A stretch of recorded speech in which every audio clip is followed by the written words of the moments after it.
네, 안녕하세요. 반갑습니다. 현준입니다. 이번 주말 잘 보내셨나요?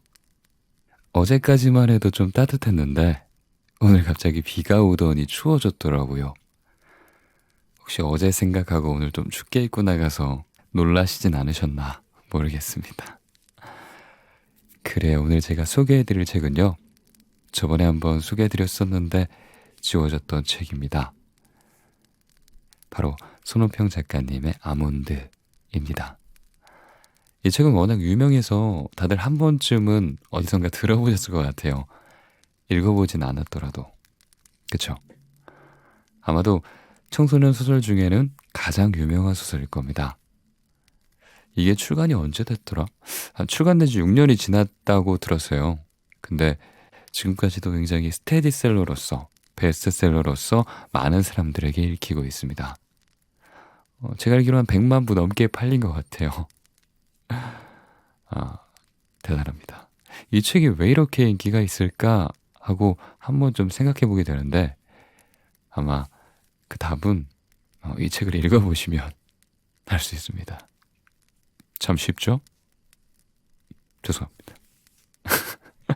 아무튼 이 아몬드란 책의 주인공은요. 윤재라는 16살 아이예요. 이 아이는 감정표현 불능증이라는 병을 앓고 있습니다. 뭐 쉽게 말해서 슬픔이나 즐거움, 불안, 기쁨 이런 것들을 느끼지 못하는 병을 앓고 있는 거죠. 윤재는 소위 아몬드라 불리는 편도체가 작습니다. 그래서 공포와 분노를 느끼지 못하는 아이예요. 그런 아이가 할머니와 엄마의 사랑 덕분에 정말 별탈 없이 잘 지냅니다.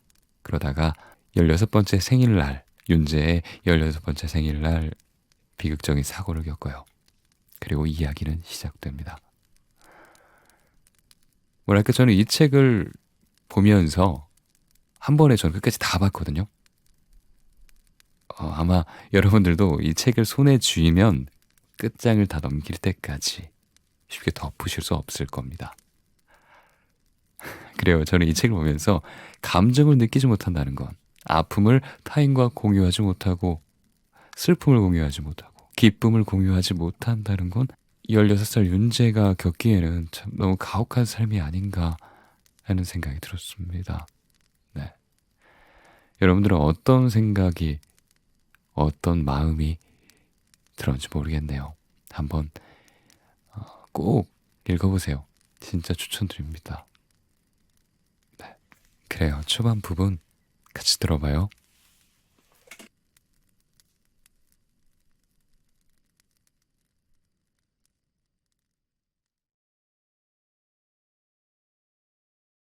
그날 한 명이 다치고 6명이 죽었다.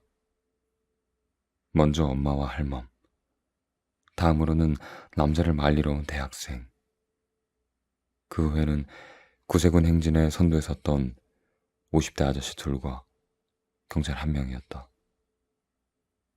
그리고 끝으로 그 남자 자신이었다. 그는 정신없는 칼부림의 마지막 대상으로 자기 자신을 선택했다. 자신의 가슴 깊이 칼을 찔러 넣은 남자는 다른 희생자들과 마찬가지로 구급차가 도착하기 전에 숨이 끊어졌다. 나는 그 모든 일이 눈앞에서 벌어지는 것을 바라보고만 있었다. 언제나처럼 무표정하게.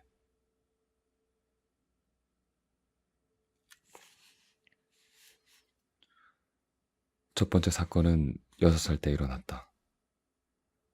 친구를 보인 건 훨씬 전부터였고 6살이 되어서야 그것이 수면 위로 드러났다. 엄마의 예상보다는 꽤 늦은 나이였다. 방심한 탓이었을까? 그날 엄마는 나를 데리러 오지 않았다. 나중에 알게 된 사실이지만 엄마는 그날 실로 오랜만에 몇 년 만에 아빠를 찾아갔다고 했다. 이제 당신을 잊겠노라고. 납골당의 빛바랜 벽을 닦으며 그렇게 얘기했단다. 그렇게 엄마의 사랑이 완전히 끝맺어지는 그 순간에 철없는 사랑이 가져다준 불청객인 난 그 순간 철저히 잊히고 말았다. 아이들이 모두 사라진 후 나는 유유히 유치원 건물을 빠져나왔다. 6살짜리 남자애가 집의 위치에 대해 아는 거라곤 육교 너머에 어딘가 있다는 것뿐이었다. 육교 위로 올라가 난간 아래로 고개를 떨궜다. 아래로 차들이 미끄러지듯 싱싱 달리고 있었다. 문득 어디선가 본 게 떠올라 입안에 침을 잔뜩 끌어모았다. 아래로 지나가는 차에 침을 맞추는 거였다. 하지만 내 침은 바닥에 닿기도 전에 공기 중으로 사라지고 말았다. 그걸 지켜보며 몇 차례 계속하고 있자니 몸이 붕 뜬 것처럼 어질어질했다. 뭐하니? 더럽게. 고개를 대니 지나가던 아주머니가 날 쏘아보고 있었다. 아줌마는 제 갈 길을 가는 차들처럼 그 말만 남긴 채 미끄러지듯 나를 지나쳤고 난 다시 홀로 남았다. 육교 밑으로 내려가는 계단은 사방으로 뻗어 있었고 나는 방향을 알지 못했다. 어차피 계단 아래로 보이는 풍경은 오른쪽이나 왼쪽이나 똑같이 회색빛으로 차가웠다.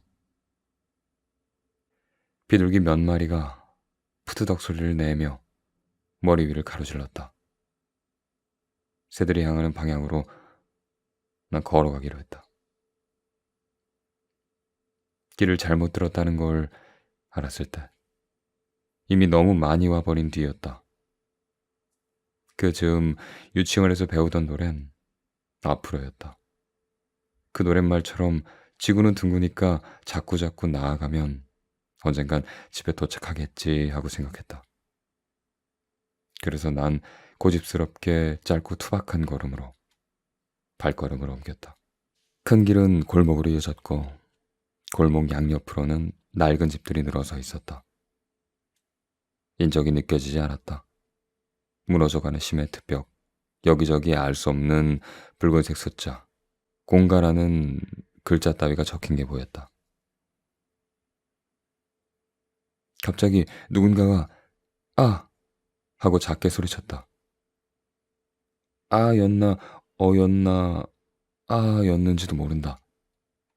아무튼 작고 짤막한 외침이었다. 난 소리가 나는 방향으로 걸어갔다.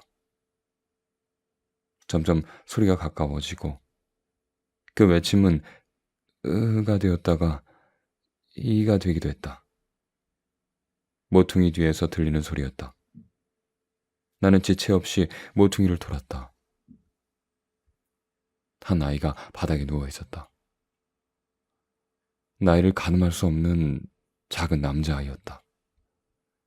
그 아이 위로 검은 그림자가 정신없이 드리워졌다 걷어졌다 하길 반복했다. 아이는 맞고 있었다. 짧은 외침은 그 아이가 내는 게 아니라 그 애를 둘러싼 그림자들에게서 터져나오는 소리였다. 그들은 아이에게 발길질을 하고 침을 뱉었다. 나중에서야 그들이 고작 중학생이었다는 걸 알았지만 그때 내 눈에 비친 그림자들 모두 다 큰 어른처럼 길고 거대했다. 아이는 이미 맞은 지가 너무 오래된 듯 저항을 하지도 소리를 내지도 못했다. 그저 헝겊 인형처럼 이쪽 저쪽으로 내팽개쳐지고 있을 뿐이었다. 그들 중 한 명이 마무리 동작처럼 그 아이의 옆구리를 내리찍었다. 그러고 나서 그들은 사라졌다. 빨간 물감을 뒤집어 쓴 것처럼 아이의 온몸에서 피가 흘러나왔다. 나는 아이에게 다가갔다. 나보다 나이가 많아 보였다. 11살이나 12살. 그러니까 내 나이의 2배쯤 돼 보였다. 그런데도 형이란 생각은 안 들고 아이인 것만 같았다.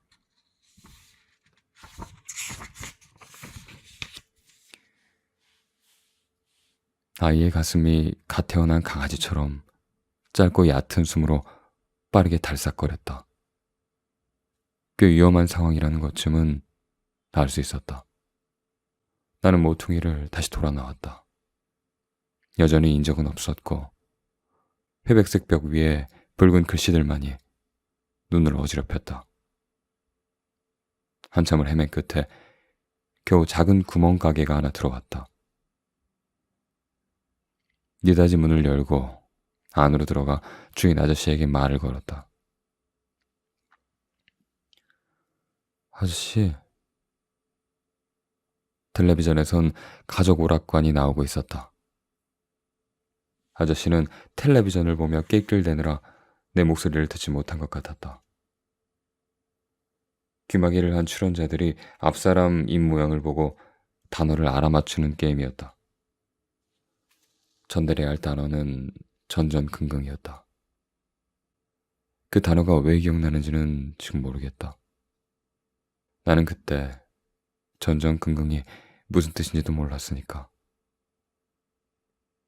어쨌든 젊은 여자 출연자가 자꾸만 엉뚱한 단어를 이야기해서 방청객과 가게 아저씨의 웃음을 자아내고 있었다. 결국 주어진 시간이 종료됐고 여자팀은 그 문제를 놓쳤다. 아저씨도 아쉽다는 듯 입맛을 다셨다. 나는 다시 아저씨 하고 불렀다. 응? 아저씨가 고개를 돌렸고 나는 골목에 누가 쓰러져 있어요 라고 말했다. 아저씨는 그러니? 라고 대수롭지 않게 대꾸하곤 자세를 추스렸다. 텔레비전에선 역전이 가능한 점수 높은 문제를 걸고 양팀이 대결하는 참이었다.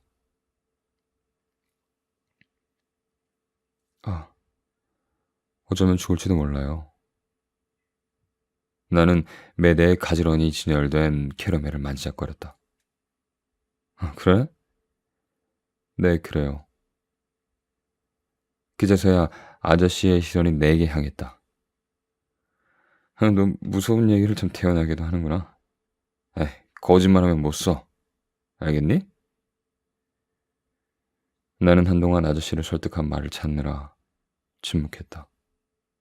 하지만 어린 나는 아는 단어도 별로 없었고 아무리 생각해도 방금 했던 말보다 더 진짜 같은 말은 떠오르지 않았다. 죽을지도 몰라요. 했던 말을 반복하는 수밖에 없었다.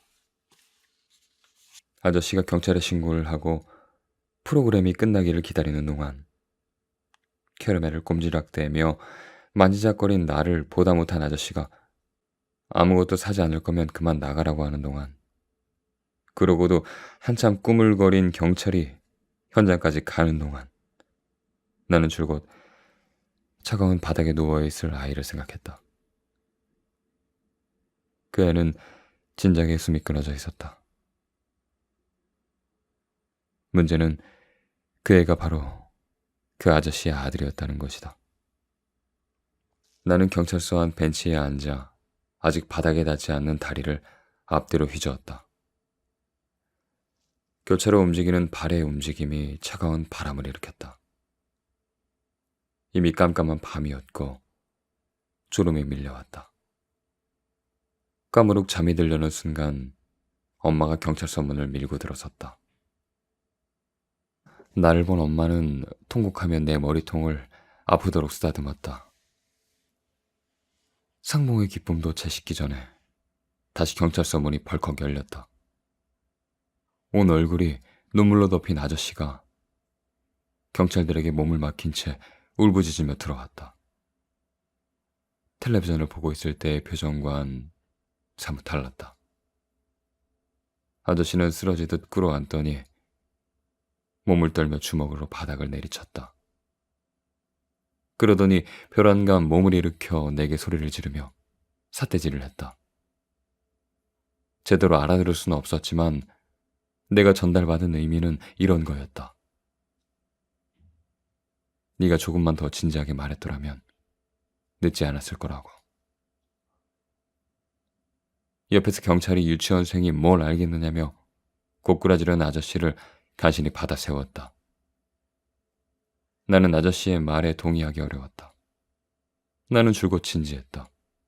단 한 번을 웃지도 흥분하지도 않았다. 그런데 왜 그런 질책을 받아야 하는지 나는 알 수 없었다. 하지만 6살의 짧은 어휘로는 그런 의미를 표현할 수 없었기에 그냥 잠자코 있었다. 나를 대신해 엄마가 목청을 높였다.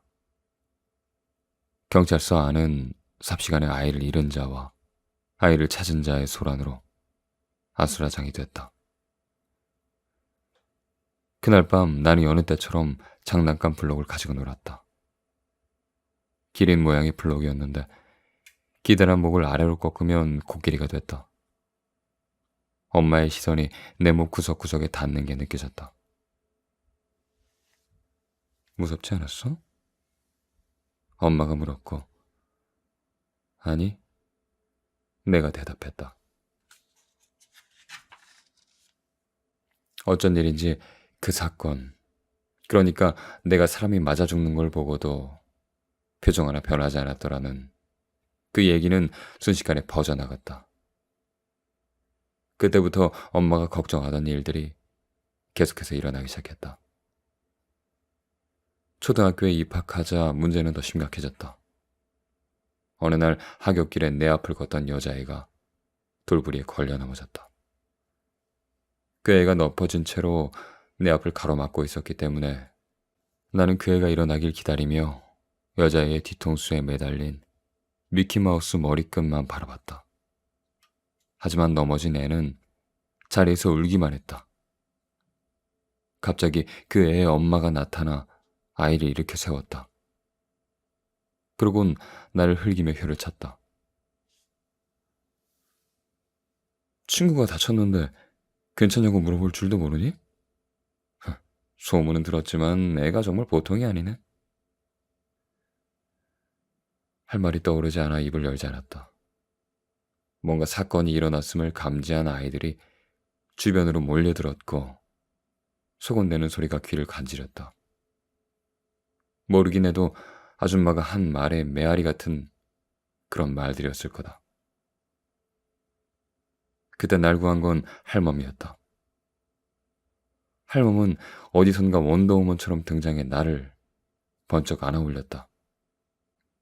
거 함부로 말하지 마세요. 제 목이 없어서 넘어진 거지 어찌 남 탓이야? 걸걸하게 일관한 할멈은 아이들에게도 한 소리 하는 걸 잊지 않았다. 뭐가 재밌다고 보고들 있어? 못난 것들. 무리에서 꽤 멀어졌을 때쯤 할멈의 얼굴을 올려다보았다. 꾹 담은 입이 앞으로 쭉 내밀어져 있었다. 할멈, 사람들이 왜 나보고 이상하대? 할멈은 내민 입을 집어넣었다. 네가 특별해서 그런가 보다. 사람들은 원래 남과 다른 사람을 그런 걸 배교하지 못하거든. 에이그, 우리 예쁜 괴물. 할멈이 날 으스러져라 앉는 통에 갈비뼈가 아렸다. 전부터 할멈은 나를 종종 괴물이라고 불렀다. 그 단어는 적어도 할멈에게만은 나쁜 뜻이 아니었다.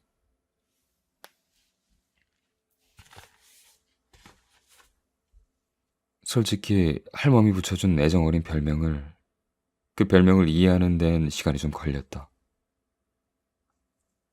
책에서 본 괴물은 예쁘지 않았다. 아니, 예쁠 수 없는 게 괴물이었다. 그런데 할멈은 날 왜 예쁜 괴물이라고 부르는 걸까? 모순된 개념을 연달아 붙여서 의미를 낳는 역설이라는 표현이 있다는 그걸 알게 된 뒤에도 할멈의 방점이 예쁜에 찍혀 있는지 괴물에 찍혀 있는지 그걸 잘 몰라서 헷갈리곤 했다. 어쨌든 할멈은 날 사랑해서 그렇게 부른다고 했으니 나는 할멈을 믿기로 했다.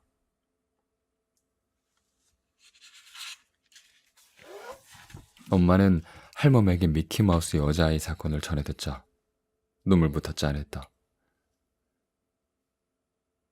결국 이렇게 될 줄 알았어. 그래도 이렇게 빨리 드러날 줄 몰랐는데. 듣기 싫다. 징징거릴 거면 네 방에 들어가. 거기서 문 꽉 잠고 징징대. 벼랑간의 호통에 잠깐 눈물을 멈춘 엄마는 할멈을 한번 노려보더니 더 큰 소리로 울기 시작했다. 할멈은 혀를 차곤 절레절레 고개를 젓더니 한숨을 쉬곤 천장 구석을 무심히 올려다봤다. 할멈과 엄마 사이에서 볼 수 있는 대표적인 풍경이었다. 이렇게 될 줄 알았다는 말 맞다나 나에 대한 엄마의 걱정은 세월이 깊었다. 태어난 지 얼마 되지 않아서부터 난 다른 아이들과 달랐으니까. 나는 웃지를 않았다. 처음에는 그저 발달이 조금 느린 거려니 했다. 하지만 육아책에는 아기들이 생후 3일이면 웃기 시작한다고 쓰여 있다. 엄마는 손을 꼽아 날짜를 세어보았다.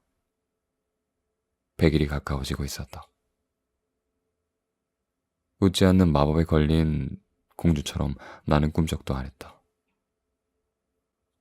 엄마는 공주의 마음을 사려는 이국의 왕자처럼 온갖 방법을 다 썼다.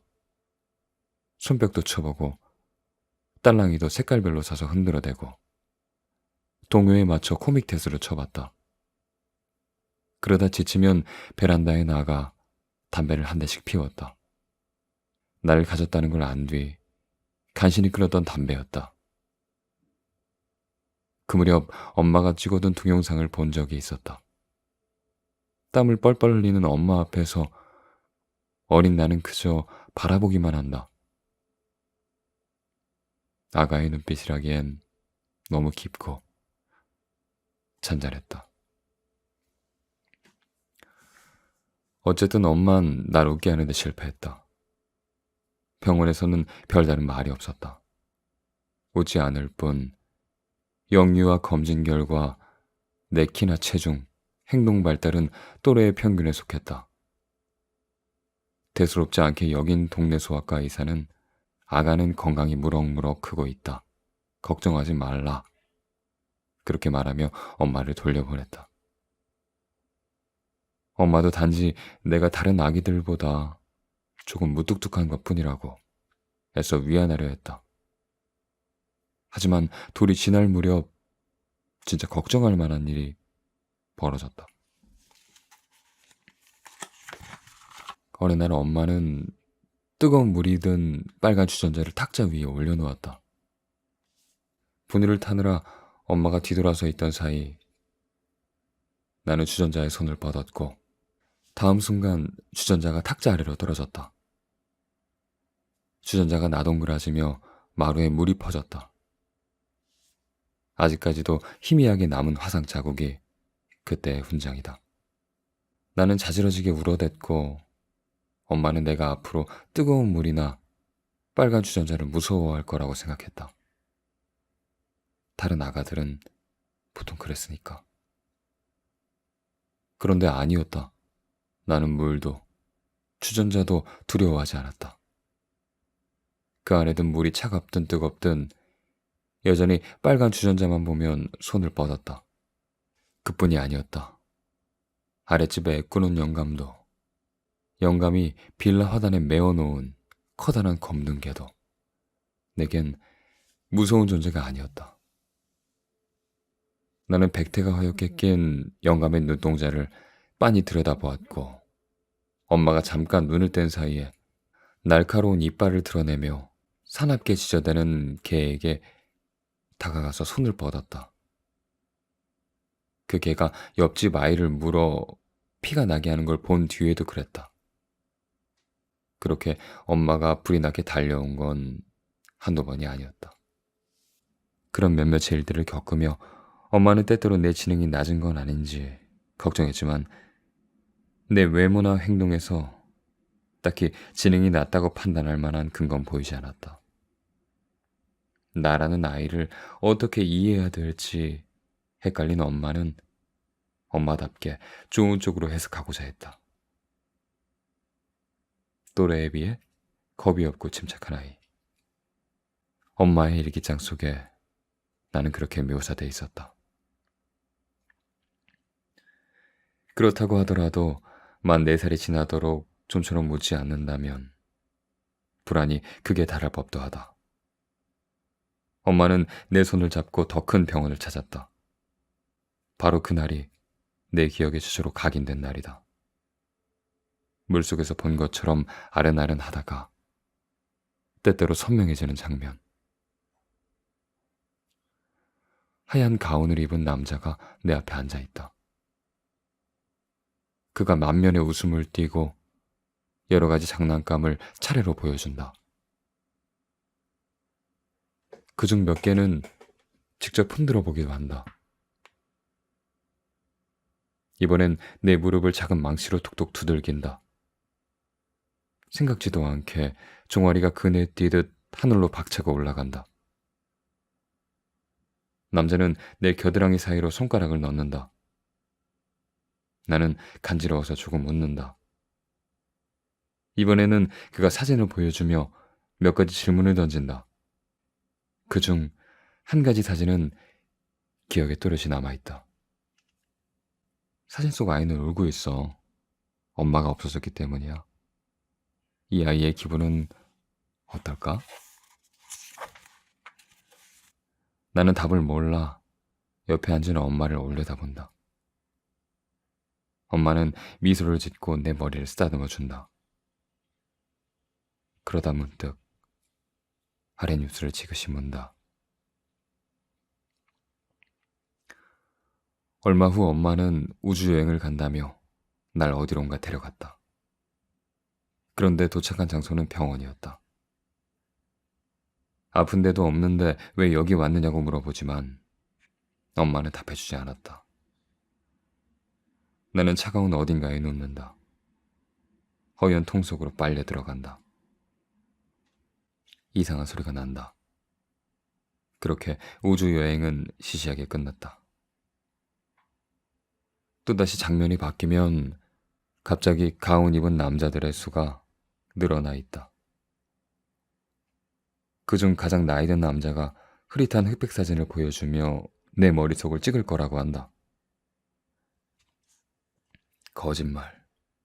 딱 봐도 저건 내 머리가 아니다. 그런데 엄마는 그 뻔한 거짓말을 믿기라도 하듯 여신 고개를 끄덕인다.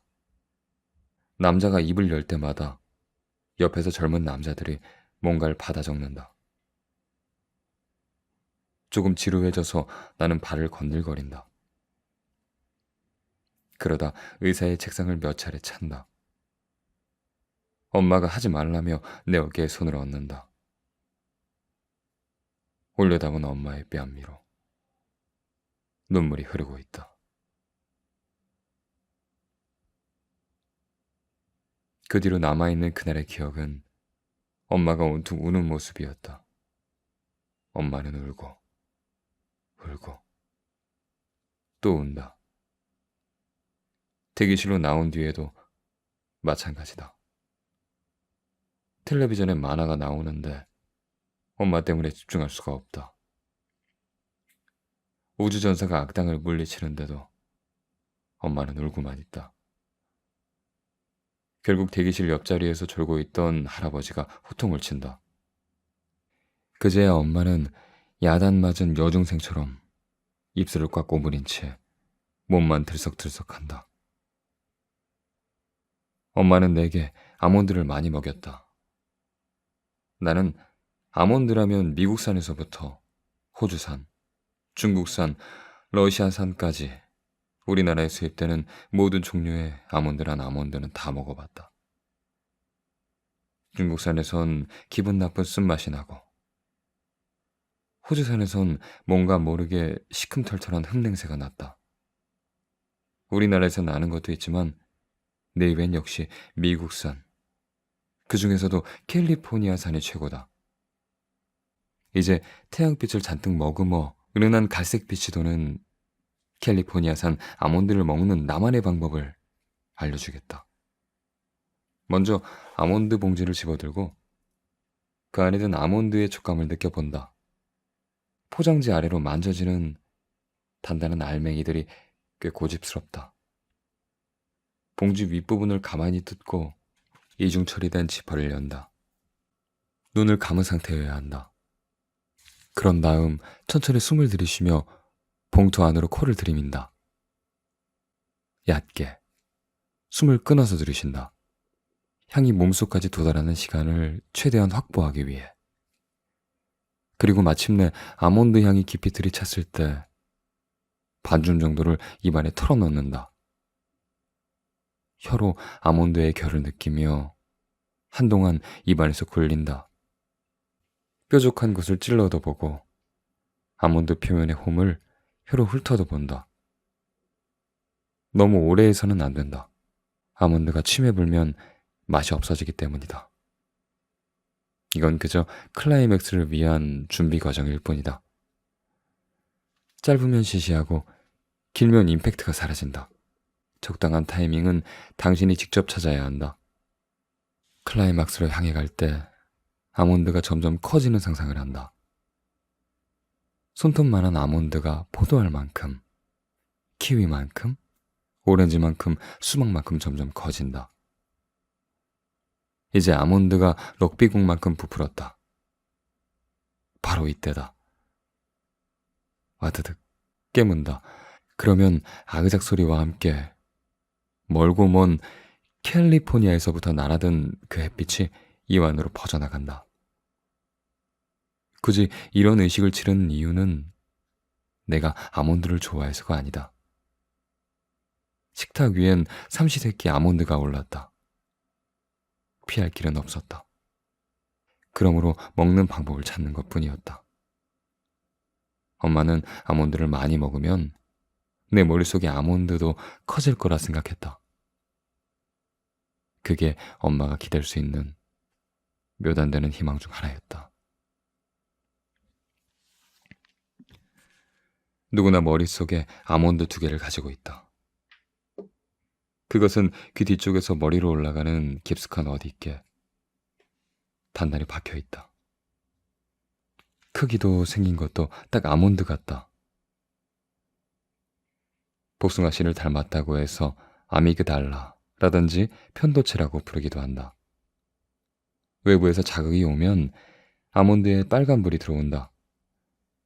자극의 성질에 따라 당신은 공포를 느끼거나 기분 나쁨을 느끼고 좋고 싫은 감정을 느끼는 거다. 그런데 내 머릿속 아몬드는 어딘가가 고장난 모양이다. 자극이 주어져도 빨간불이 잘 안 들어온다. 그래서 나는 남들이 왜 웃는지 그리고 왜 우는지 잘 모른다. 내겐 기쁨도 슬픔도 사랑도 두려움도 희미하다. 감정이라는 단어도 그리고 공감이라는 말도 내게는 그저 막연한 활자에 불과하다.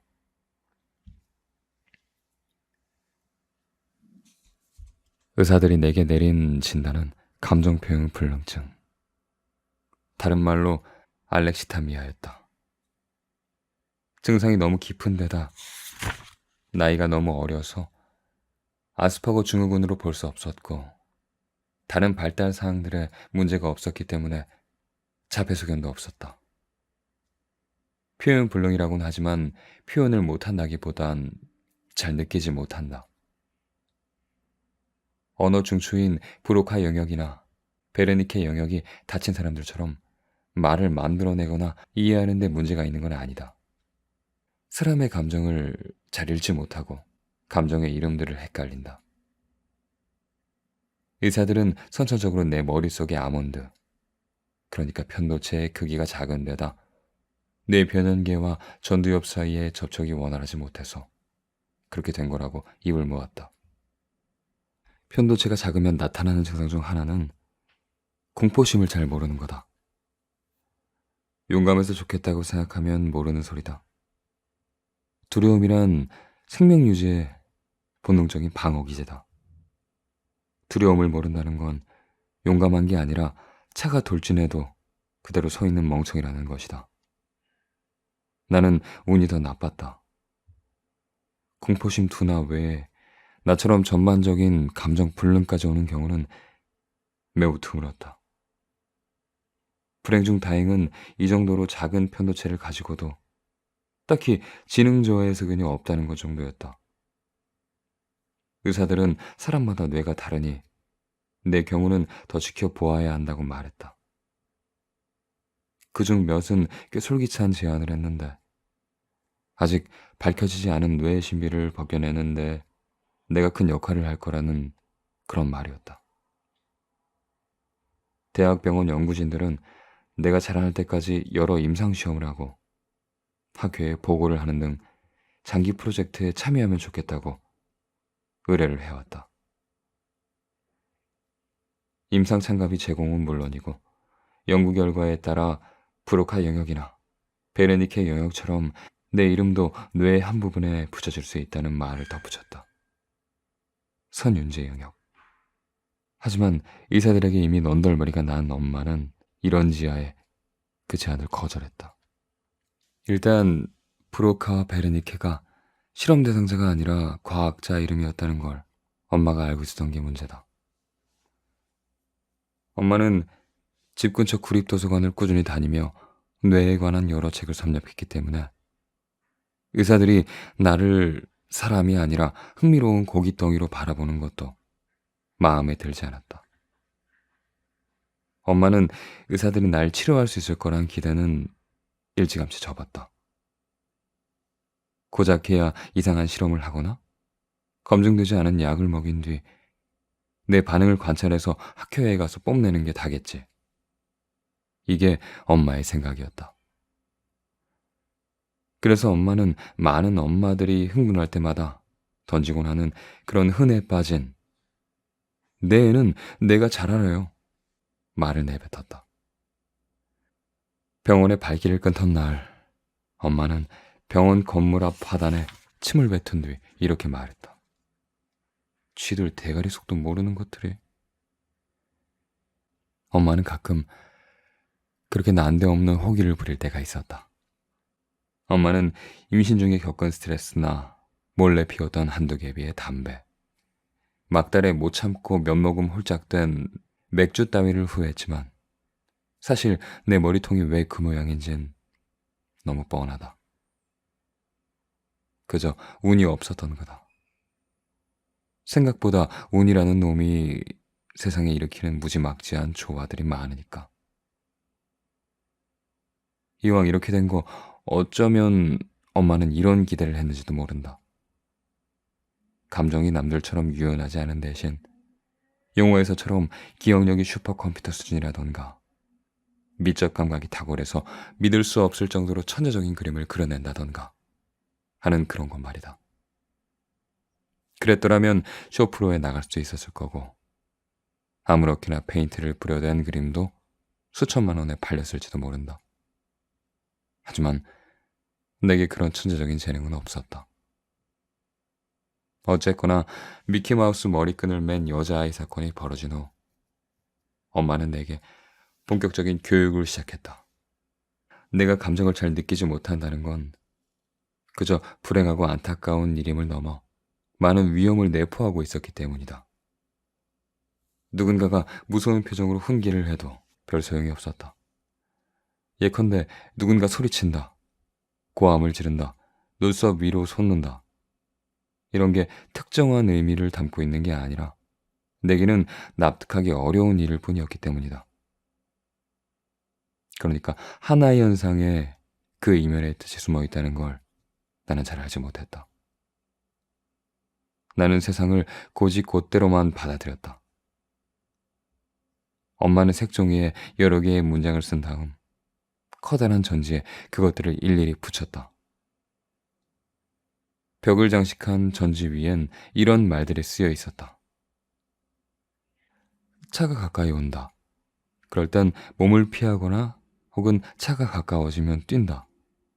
사람이 다가온다. 그럴 땐 부딪히지 않도록 한쪽으로 비켜선다. 상대방이 웃는다. 그러면 똑같이 미소를 짓는다. 그리고 맨 밑엔 이렇게 쓰여 있었다. 참고사항. 표정의 경우 무조건 상대방과 비슷한 표정을 짓는다고 생각하면 편함. 하지만 이제 막 8살이 된 내가 그것들을 이해하기엔 다소 문장이 길었다. 전지에 적힌 예들은 무궁무진했다. 또래의 아이들이 구구단을 외우는 동안 나는 왕조의 연표를 외우듯 그것들을 외워서 알맞은 항목끼리 짝을 지었다. 보통 사람이라면 어렵지 않게 습득할 본능적인 규범들을 나는 그렇게 하나하나 암기했다. 할멈은 주입식 교육이 과연 소용이 있겠느냐고 그렇게 혀를 차면서도 전지에 붙일 화살표를 오렸다. 화살표가 할멈의 담당이었다. 그렇게 몇 해가 지나고 내 머리통은 굵어져 갔지만 머리 안에 든 아몬드의 크기는 요지부동이었다. 사람 관계가 복잡해지고 엄마가 알려준 공식만으론 대처하기 어려운 변수가 많이 일어났다. 그럴 때마다 나는 점점 더 요주의 인물이 되어갔다.